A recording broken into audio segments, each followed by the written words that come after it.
Hello and welcome to this video, which is about goal setting and personalised care, brought to you by the Wessex Activation, Self-Management and Personalisation Programme. My name is Beth and I'm going to tell you a little bit more about me shortly. This is the first of these sessions that we've recorded for YouTube. We've previously delivered this session as a live webinar, but we're really interested to see if people will access training via YouTube. So we record more videos like this in future if this proves popular. So if you'd like to see more videos like this, please like this video and feel free to comment in the comment section below about the type of video you'd like to see in relation to personalised care.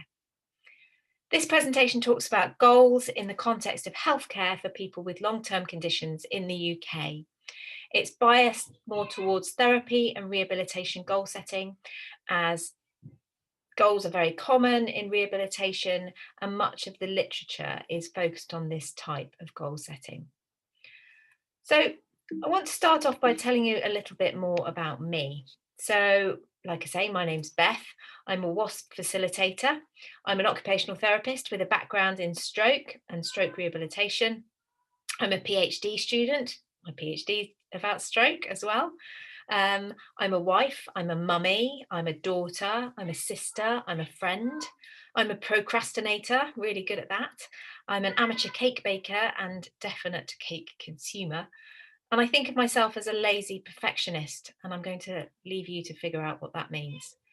I'm also a glasses wearer, and that tends to be something people don't know about me so much. I have terrible eyesight, very short-sighted, and wear glasses or contact lenses all the time. And if I don't have those things, I feel very disconnected from the world and I lose a lot of confidence. So why have I told you all this stuff? Seemingly some of it a bit random. Because these are all things that matter to me. Some of them are big, some of them are small. And the people we set goals with also have things that matter to them, which makes them who they are and are really important to them, and really important for us to find out if we want to do effective goal setting with them. So having told you a little bit about me, I want to ask you something about you. And that question I want to ask is, what goals do you set yourself? And just take a moment to think about that. What goals do you set for yourself? Have a little think. Could be anything you like. Could be weight loss, saving money, work, family, home, something quite short term, something long term. You got something? Was that an easy thing to do? Is it always easy to think about the things we want to achieve? Do we always call them goals? Do you think the people we're working with always call them goals? How do you think they feel when they're asked that question? What is it you want to get out of your time in therapy, or what do you want to get out of this time working together? Think about how you felt when I asked you that question. Was it easy? So here are the objectives for today's session. I'll give you a moment to read those through. Pause the video if you'd like to spend a bit more time on that. So goal setting originates from psychology, and there's lots of evidence to demonstrate that the right kind of goal can have a significant impact on human behaviour. Evidence is lacking, however, regarding how this translates to health-related goal setting for people with long-term conditions. Of course, we want to be sharing evidence-based information with you, but the actual evidence in relation to personalised goal setting is lacking. So today's session is based on 3 areas of evidence. There's the evidence about personalised care, the evidence about goal setting, and then experiential evidence, both my experience and the experience of other people I've worked with. And we're going to start by looking at where goal setting fits in terms of personalised care. So the comprehensive model of personalised care was published by NHS England in January 2019, and it breaks down what personalised care is and the 6 different components of personalised care that benefit people depending on their level of health need. And the universal model doesn't say an awful lot about goal setting in personalised care, but it does say this: that everyone should be supported to understand their care, treatment and support options, and where relevant to set and achieve their goals. And this is the personalised care operating model, which is the model that comprises of those 6 elements that I talked about. And there are 4 of those elements that really lend themselves to personalised goal setting. And they are shared decision making and patient choice, personalised care and support planning, social prescribing and community-based support, and supported self-management. The other 2 areas we have there, the optimal medical pathway, which is all about enabling choice and legal right to choice, and personalised health budgets, probably don't lend themselves quite so well to therapeutic personalised goal setting, but it might be relevant in those areas too. So what's important when it comes to personalised goal setting? Well, really, it's these 3 things: that the goals are personalised, they are tailored to the person, that the process is personalised, that's tailored to the person too, to meet their level of needs and meet them where they are, and that the individual is as involved as they can be. And depending on their health at the time, will depend on how involved they can be. But we'll talk a little bit more about that in the session. So, another question for you: should we be setting personalised goals with everybody? Should everybody have personalised goals? Well, it really depends on where you work. And I would argue that actually personalised goal setting is one tool that you might use. And if in some settings it might get used a lot, and in other settings it might not get used very much. So an example might be if you've had someone referred for a Zimmer frame. If you work in a service that takes those sorts of referrals, you've had someone referred for a Zimmer frame. It may not be appropriate to do personalised goal setting with them, but you can, of course, personalise their care in other ways. However, someone with something like very complex fractures, lots of rehabilitation needs, it's likely going to be very appropriate to set personalised goals with them. It might also depend a little bit on the timing of goal setting. So if you're required to set goals very early in someone's intervention, it might be very difficult to make those goals truly personalised. And personalised goal setting may be something that you need to come back to at a later stage with them. So for example, I've mentioned that I know stroke rehabilitation very well. There is a guideline in stroke rehabilitation that goals should be set within 72 hours of stroke. It's going to be very tricky to do truly personalised goal setting that soon after someone's had a very major life-changing event. So in that setting, goals might need to be a little bit more therapist-led, but returning to some of the more personalised elements later on, as soon as you can, really.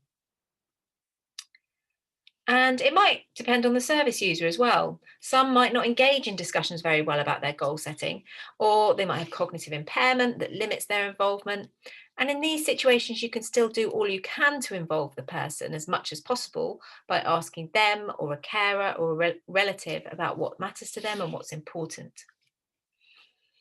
Okay, so we're going to move on to looking at the evidence about goal setting. Okay, so there's lots of evidence about goal setting, but it's very varied, and that makes it difficult to put it all together to make a clear picture.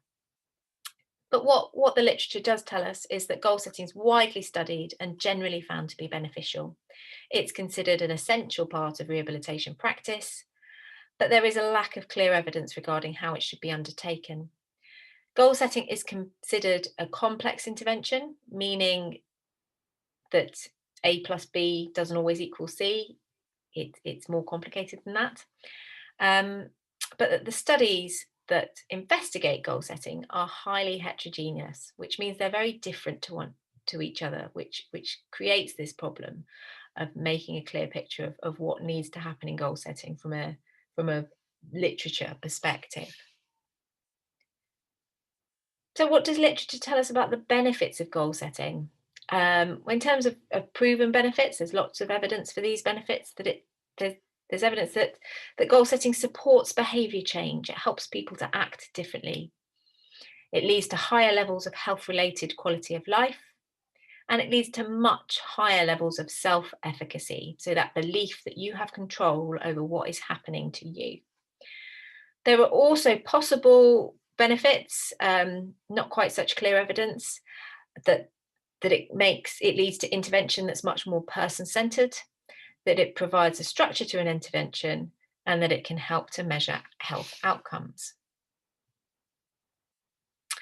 So these next two slides talk about what the process of goal setting might look like and the stages that are likely to be involved.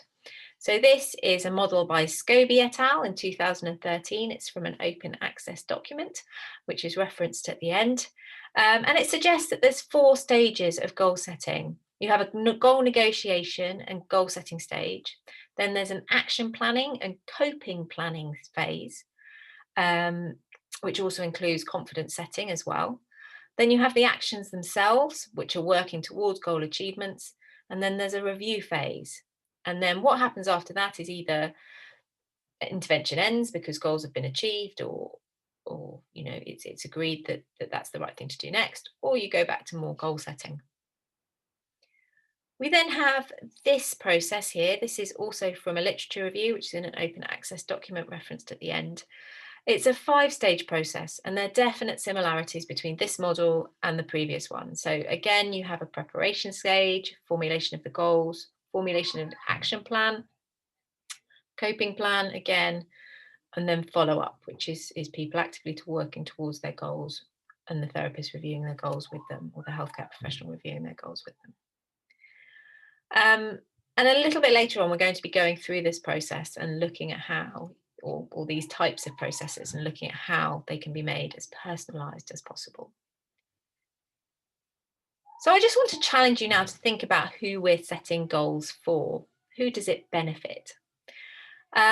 This diagram here is taken from William Levac's PhD thesis, which again, open access on the internet, referenced at the end. And it suggests that there's interlinking reasons why we set goals and different people that we set goals for. On the right-hand side of the diagram, so over here, we've got goal setting from a person's perspective, from a patient's perspective, service user, whatever term you're comfortable with there. This includes the benefits here of goal setting include patient empowerment, patient motivation, building a working relationship with their therapist, and building self-determination, that's self-efficacy. And all of these things together, he suggests, leads to feelings of hope. This model suggests that building relationship fits with links the patient purpose of goal setting to into a team context, so the context of the therapist and the therapy team, or the rehabilitation team, or the healthcare professional team that are setting the goals. It suggests that in a team context, goal planning not only builds those relationships with the service user, but it also builds a team approach, and can provide the team with direction and assist in evaluating outcomes. And then over here, you've got goal planning within the context of health funding. So that could be our commissioners, our managers, people who are interested in how healthcare is funded and how we derive value from that. And providing direction and evaluating outcomes is something that those people will be interested in, but equally, they'll be interested in meeting their contractual requirements as well, and goal setting might assist in that. So the purposes and benefits of goal setting are very different for different individuals or groups of individuals. So I wonder if there's potential for conflict of interest when it comes to goal setting, if we're goal setting for multiple purposes or multiple reasons. And so I challenge you to think about why you set goals in your team. Does this maybe interfere with making these goals completely personalised? And again, I'm just going to give you a moment to think about that. Please feel free to pause the video if you need a moment more. Quick slab.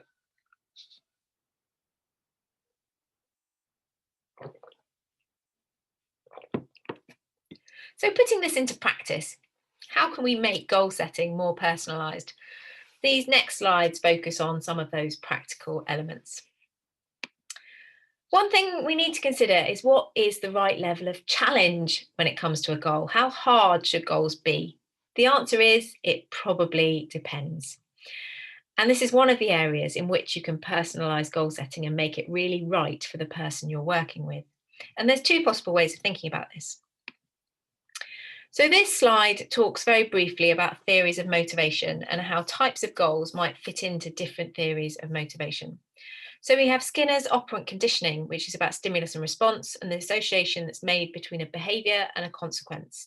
If this is the theory you subscribe to, then goals need to be achievable so that people can experience success. Next, you've got Bandura's social learning theory, which is the theory that we learn by imitating others. In this context, goals need to be achievable with reflection on achievement and praise. Then we have Locke and Latham's goal setting theory, and they believe that having a goal that's too easy isn't motivating. So goal setting requires specific, challenging goals. And we tend to achieve goals just because they're there. Because a goal is there, we will work towards achieving it. And finally, you have Carver and Shire's self-regulation theory, which is that people engage in a feedback loop of self-regulation when trying to achieve a goal that includes monitoring their progress and adjusting their behaviour accordingly to improve their efforts. So the suggestion here is that if you align an individual's healthcare goals with their life goals, then they will be more motivated to achieve them. But the problem is, all these theories is that you can't apply them all at the same time because they contradict each other. So why then have I brought this up? I guess the point is that people are different, and what motivates one person might not necessarily motivate another. So as their healthcare professional, it's your job to, amongst other things, work out what it is that's going to motivate them. This might sound like a really huge task, and where do you start? But it actually might be really easy to find cues. What did they do for a career? Were they a high flyer who pushed themselves, or were they someone who liked small achievements? Were they really into sports? Were they really competitive? Or maybe they weren't. These people who are very competitive might benefit from more challenging goals because they tend to compete with themselves. Find out what's motivated them in the past. Test it now. How do they respond to positive feedback from small achievements? Does it encourage them to do more, or are they telling you they haven't done enough yet? Another way to think about this is from a healthcare perspective, is to measure their level of activation. If you haven't heard of the patient activation measure, if you have heard of the patient activation measure, this will look pretty familiar. It's from Insignia Health, again from an online open access document. And the patient activation measure is a way of measuring where someone is in terms of their knowledge, skills, and confidence to manage their health needs. And if you know their PAM level, you'll have an idea of how you should pitch their goal setting. So level 1, you're thinking this is the lowest level of patient activation. You're thinking less is more. Start small. Success will build confidence, so focus on small wins. At level 2, people still need realistic goals to build skill, but people come with solutions. So use their solutions to problem solve and plan.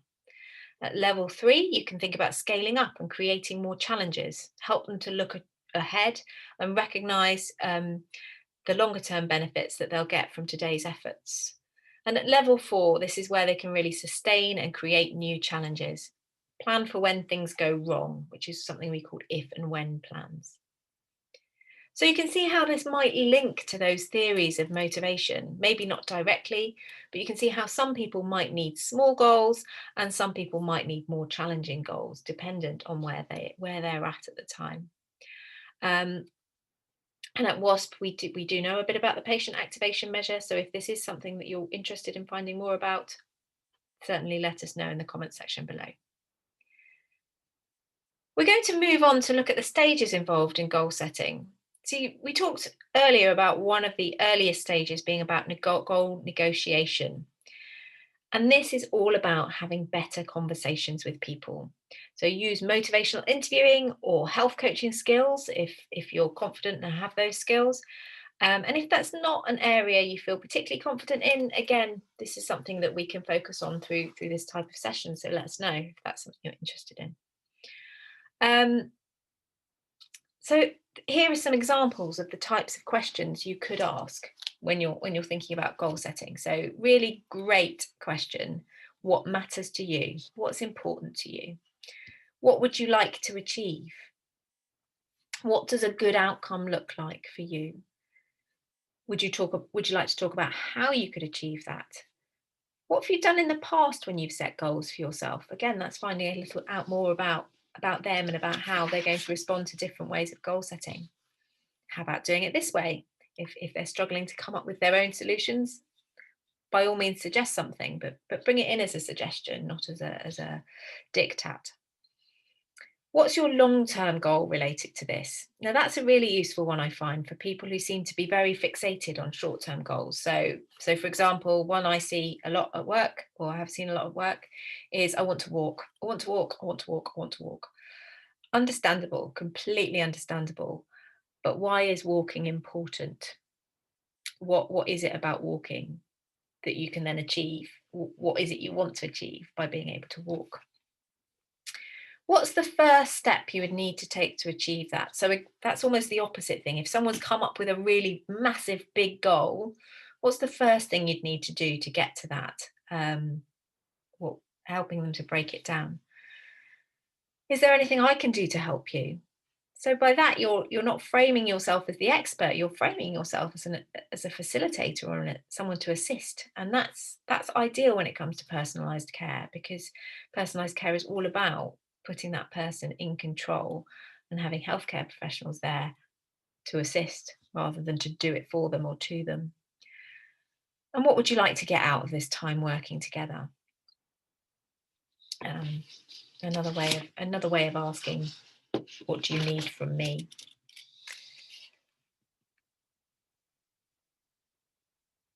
So this diagram here is from the What Matters to You toolkit. And I think it's really applicable to goal setting, particularly when you're thinking about helping people to break down their goals into longer term goals. And again, this is from an open access document on the internet, which is referenced at the end.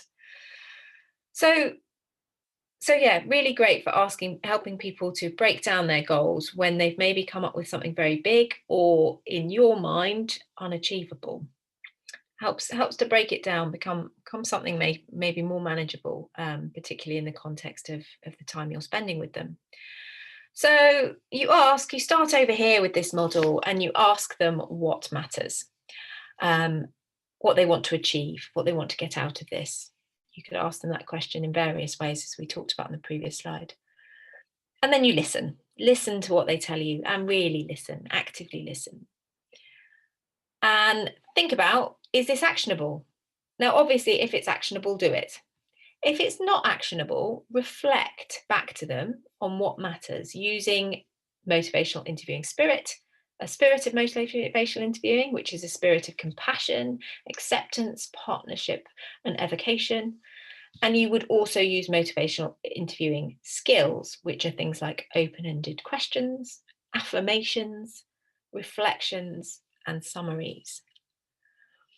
So you might say something like, right, so you've told me that riding your motorbike is really important to you. It sounds really hard to me, like you can't do that at the moment. That sounds like it's something really difficult and you're upset about that. Can you tell me what it is you loved about riding your motorbike? So you're back to asking what matters. What matters about riding your motorbike? What's important about it? What do you love about it? And then listen. What do they tell you? They might say it's about being outdoors. They might say it's about the fresh air, the feeling of freedom. Is there anything in there that's actionable?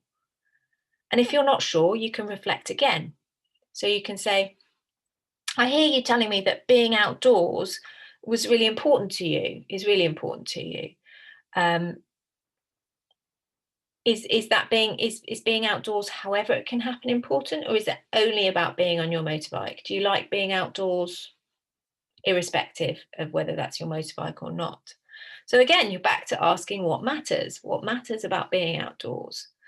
And again, you listen, and you can see how going through this process, you hopefully come back to something that becomes actionable. And it might not be the big thing that they first mentioned, but it's a step towards it, and it still remains something that's important to them that you can start now whilst working towards their ultimate goal.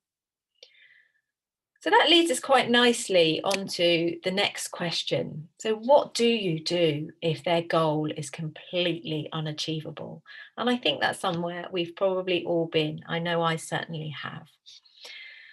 So there's evidence, again, it's from Scobie et al. In 2013, that patient paper I mentioned earlier. There's evidence that healthcare professionals are really concerned about service users not achieving their goals and the impact that this will have on them. Service users themselves don't identify this as an issue. It's quite natural and normal to feel disappointed if you don't achieve something that's important to you. But that doesn't mean we should avoid it at all costs. Indeed, non-goal achievement might be a very important part of the rehabilitation process, and it might help an individual to come to terms with the limitations imposed upon them by their health condition, and it might help them to develop a more realistic view of their future life. There's also a risk that if we don't embrace somebody's goals, they may feel like they never had a chance to achieve it. They may feel like nobody ever listened to their goals and nobody ever heard what it was that was important to them to achieve. So, what do you do if somebody's goal is unachievable? You accept that that is their goal. You don't tell them it is unrealistic, but you do look at what you can do to help towards achieving that goal, even if you believe that achievement of that goal is unlikely. So you might have a model that looks a bit like this, where you have this aspirational goal here. It might feel like a very long way off. It might feel impossible to you as their healthcare professional. But then you have these smaller goals, which are the steps towards achieving this bigger goal. Some of these things might be things you're going to do, they might be things that other healthcare professionals will do, and some will be things the person themselves does as well. But all of them are towards achieving this overarching goal. You might discharge them from your service before they've achieved this big goal, and that's okay. It's their goal, and you're helping them work towards it, even if it's not with you that they achieve this goal. They might never achieve it. They might change that goal as time goes on, as they decide that that goal is not achievable. They may always maintain that as their ultimate goal because it's too difficult for them to let it go. But that's okay. That's okay. I believe that often we only acknowledge the goals that we can do something about. But in terms of the person and being personalised, it's important to acknowledge that these smaller goals that we're working towards all contribute towards this bigger goal. I've got an example of this. It's not a healthcare example, but it gives you an idea. And I'm going to talk about some more case studies later using this model. So you'll get some healthcare examples in a bit. So a big aspirational goal might be to go traveling for a year. And then you have these smaller goals or actions or steps maybe to work towards it. So you've got saving a certain amount of money every month, contacting the letting agent about renting out your house, speaking to work about taking time off, reading some particular travel books that you need to read based on where you're going, and planning a route. It's worth noticing that these smaller goals here are all action-based. This overarching goal here is probably more outcome-based, but these things are all actions. And that's quite normal when you're working towards a bigger goal. These things you want to be action-based because it's all about making an action plan. So what do you do to do that? Well, you follow these steps. You negotiate and agree on what the person will do, what you will do, and anything that anyone else will do. Avoid being prescriptive. Ask them what they need from you. Don't go straight into telling them what you're going to do for them. Ask them what they can do. How often will they do it? What do they think they can achieve?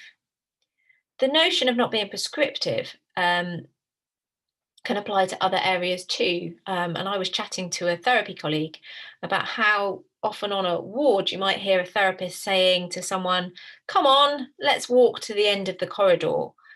And although well-intentioned, that's completely prescriptive. You could try saying, "How far should we walk today?" And often you'll find that people give themselves a far greater challenge than the one that you give them. And this might also tell you a little bit about their motivation. How much are they pushing themselves? As well as it putting their care into their control, which is what personalised care is all about. In action planning, you might want to also explore assets with the person. What assets do they have? What things do they have that could help them achieve this? And those things could be time, equipment, the support of others, opportunities, that sort of thing. All of those things are considered assets. Now, we couldn't talk about goals and action planning without talking about SMART. I'm going to work on this assumption that you're familiar with SMART, as it tends to be seen as the backbone of goal setting.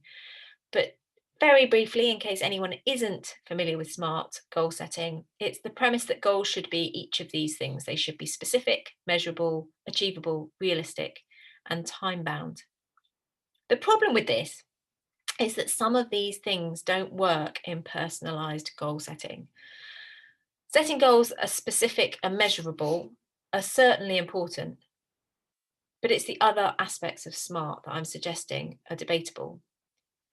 So there are limitations of SMART, particularly when considering the person's overarching goal. It may be that SMART is better suited to the action planning smaller goals. Because when you're talking about their overarching goal, yes, it's important to be specific. Yes, it's important that it can be measurable, that you know when it's going to be achieved. But is it important that it's really achievable, or does working towards a more demanding goal without necessarily achieving it affect positive change? It's also a more meaningful approach, and it can make, if the goal itself is more meaningful than the smaller goals you might be working towards. Does it need to be realistic? What is the place of aspirational goal setting? They could help sustain motivation, keep striving and working towards rehabilitation, believing that these things are possible and within your grasp. And do they need to be time bound? Potentially, a fixation on short-term achievement reduces the potential for long-term recovery and adaptation. And surely long-term recovery and adaptation are important aims of rehabilitation. So the next thing, moving on to documenting goals. Now here I'm not talking about whatever process you have to document goals, which is your legal responsibility. I'm not talking about that. I'm talking about documenting them for the person in the context of them knowing what they're doing. So evidence tells us that if people write down their goals, it increases their goal commitment. However, when documenting goals with a service user, avoid any set way of doing this because it's not personalised. A lot of services I've worked in and that I know about have goal pro formas that you fill in with the person. Sometimes you get them to sign it and then you give them a copy. I'm suggesting that you avoid that because it's not personalised, and that's something that I would say is probably more done for the service than it is for the individual. Instead, ask them how they would like to remember their goal. Ask them if they'd like to write it down, and enable them to do that themselves as far as is possible. Give them a blank piece of paper and a pen and suggest they write them down. Do they keep a notebook that they'd like to write it down in, or a diary? The notes section on their phone, would they like to put it in there? If they are completely unable to write it down themselves, but they would like it written down, agree with them how you're going to do this. Could their family member write it down for them if that's going to be more meaningful than you doing it? Whatever you do, just make it as personalised as possible and agreed with them. It may be the important, if they can't write it down themselves, it may be the important that the goal is written somewhere where they will see it regularly. So on a piece of paper, can you stick it to their fridge? Could you put it on their table that they sit next to? And documenting goals is a good opportunity to talk about the confidence they feel in achieving their goals and rating this confidence on a scale of 1 to 10. Doing this is actually a rating of self-efficacy. They're rating their belief in their ability to achieve this. And the suggestion is if they rate themselves as something less than a 7, then their goal should be adapted to something that they feel is more achievable. And something else you could do with them at this stage is explore their assets. I talked about assets earlier, and these are the things they would, like I said, the things that they have that will help them achieve that goal. And this can be a good opportunity to explore that with them.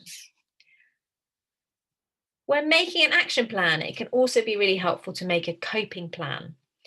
this is a plan for what you might do if the action plan isn't going well. So bear in mind, you need to pitch a coping plan at the level your service user can manage. Don't make it too complicated for someone who won't be able to deal with complicated. Encourage the person to think about what they will do if things don't go to plan using questions like this. So what do you think might get in your way? And what would you do if that became a problem? And these are sometimes called if and then plans. So if X happens, then I will do Y. And these sorts of plans can be particularly useful if you're coming to the end of your time with someone and you're looking to discharge them. So you're helping them to develop coping plans for when potentially you're not going to be seeing them anymore, or they might not be seeing healthcare professionals very often anymore. And then the person should be ready to undertake their actions. So at this point, you'll be providing any intervention or assistance that you said you would, but ideally much of the action will come from the individual. You will at some point want to measure progress. Sorry, going back to that previous point, even if much of the action cannot come from them, try and have at least something that they can be doing for themselves, even if that's at a very low level, or something that a relative can be doing with them. You will at some point want to measure progress. As with all aspects of personalised goal setting, you want to make this as personalised as possible.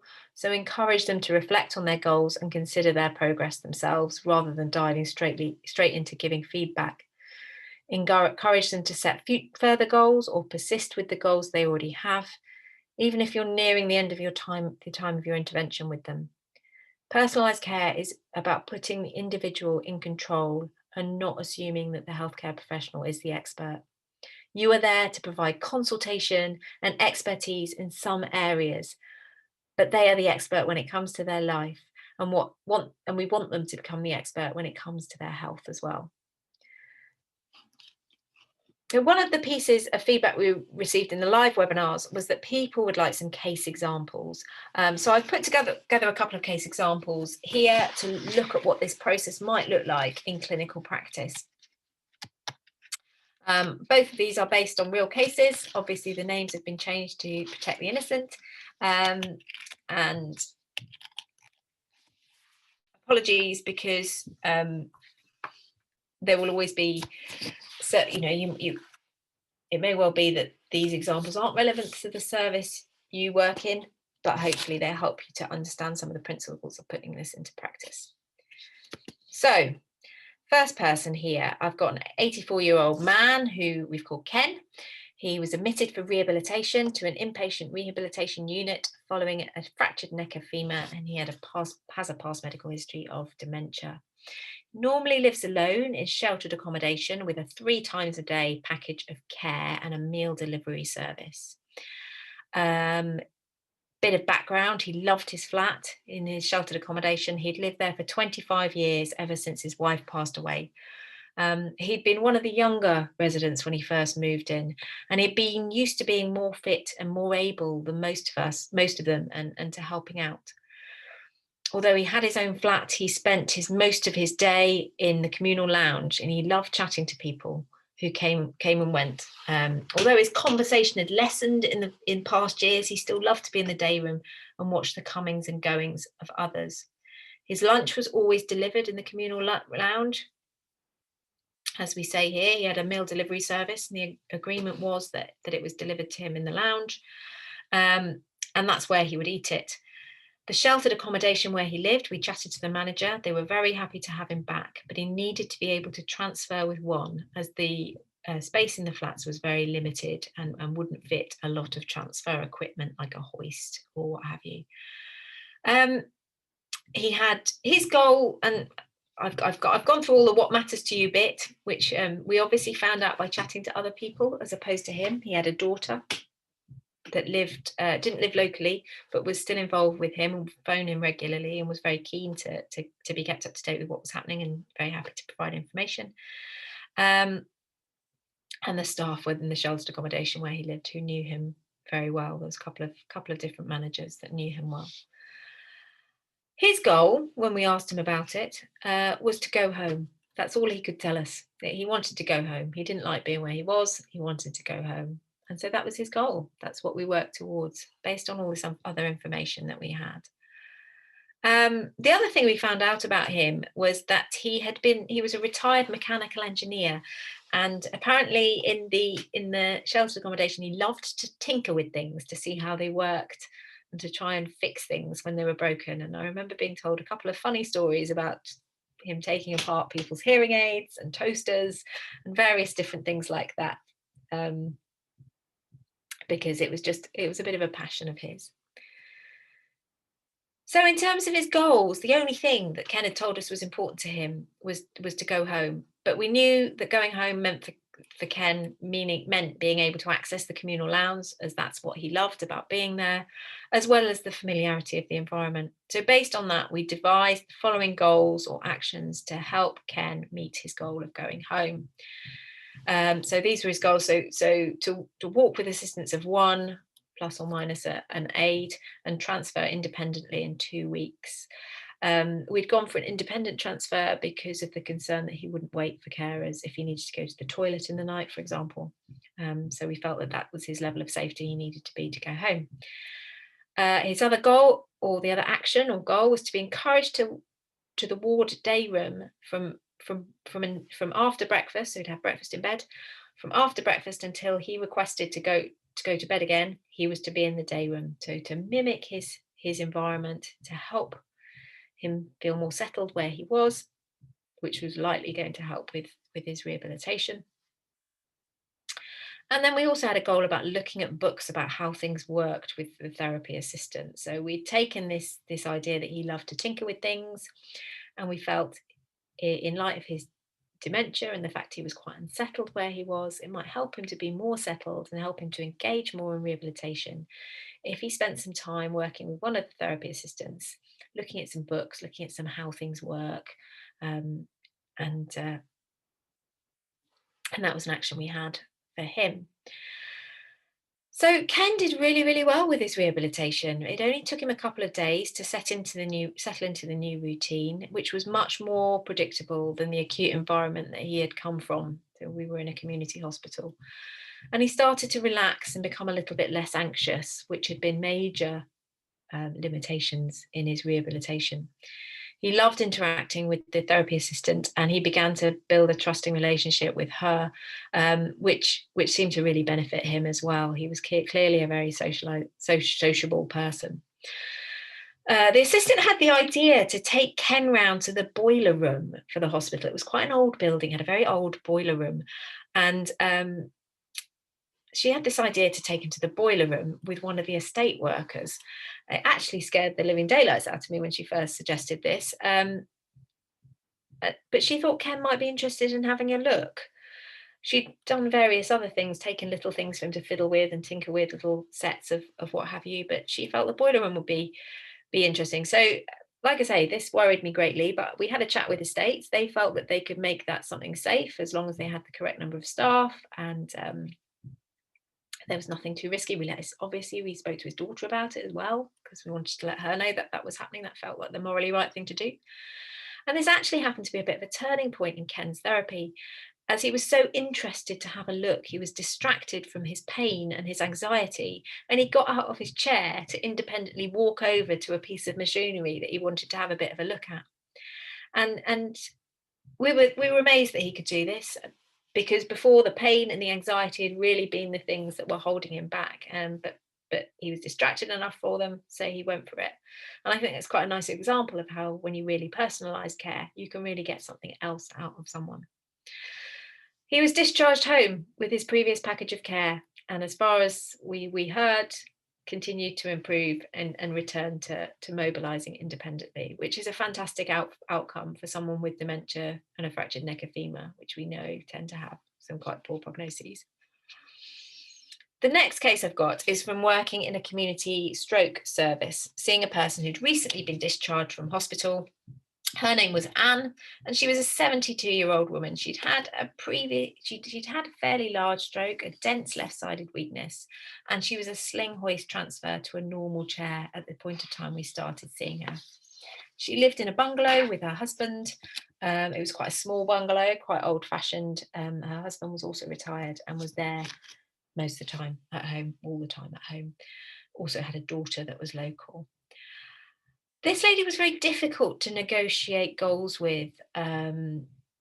I sensed actually that she'd never really in her life been asked what she wanted, what was important to her. So she wasn't used to it. She wasn't used to thinking about it, which is really sad actually, but that's another story and another thing to worry about. She just kept saying she wanted to get back to normal. That was her goal. Her goal was to get back to normal. And she didn't really have any cognitive impairment from her stroke. It was pretty much, although quite significant, it was all fairly physical. Potentially some high level cognitive problems, but yeah, she wanted to get back to normal. That's all she wanted. So we talked about what this meant, and this took quite a long time actually. We talked about what normal looked like, and we included an activity where we wrote down what a normal day or a normal week would have looked like before her stroke, and she was able to do that with us, no problem. But that took some time and took some delving, and we chatted to her husband about it as well. And from that, we pulled together the following activities, which she said she'd like to get back to. So feeding the chickens. They had some chickens in their garden, outside their bungalow. She wanted to return, normal for her was cooking all the meals, including doing baking and making bread, looking after her granddaughter, who was 3, looking after her house, so cleaning, tidying, those sorts of housework things, going to the shops, doing the food shopping. She tended to go with her husband because she didn't drive, but that would be something he would drive her there and she would do the shopping, and looking after the garden, so weeding, planting, tidying, that sort of thing.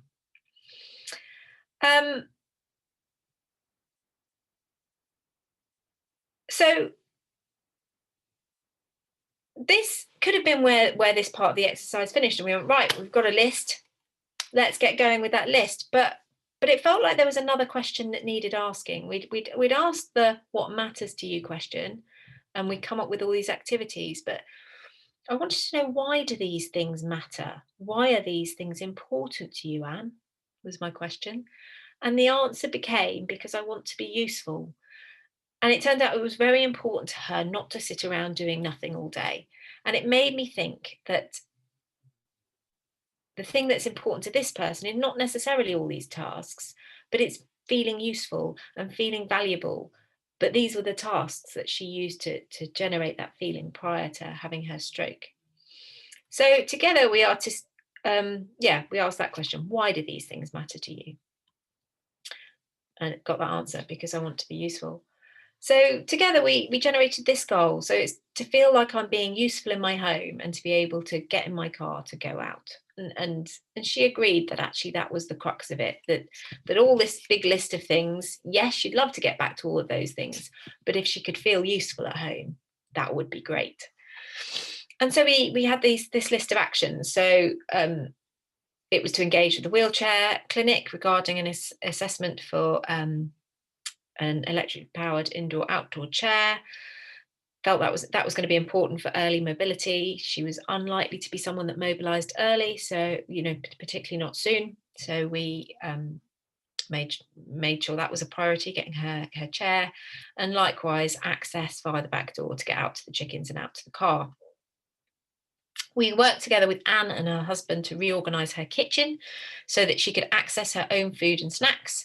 It took some persuading of her husband to do this, actually, as he would just say, oh, I can get that for her, I can do that for her. But Anne agreed that it was important that she could do it herself, so she didn't feel like she was always having to ask. So we spent some time rearranging her kitchen with her. Where did she want things? How?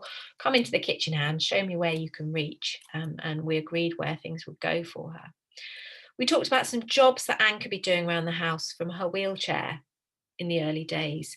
And she selected going through an important job, a useful job for her to do would be going through some old photos to be organised into albums, which she would do with the help of her daughter. And she told me this was a job that she'd been meaning to do for a long time, and she'd be really pleased to get it done. She's a very task-orientated person.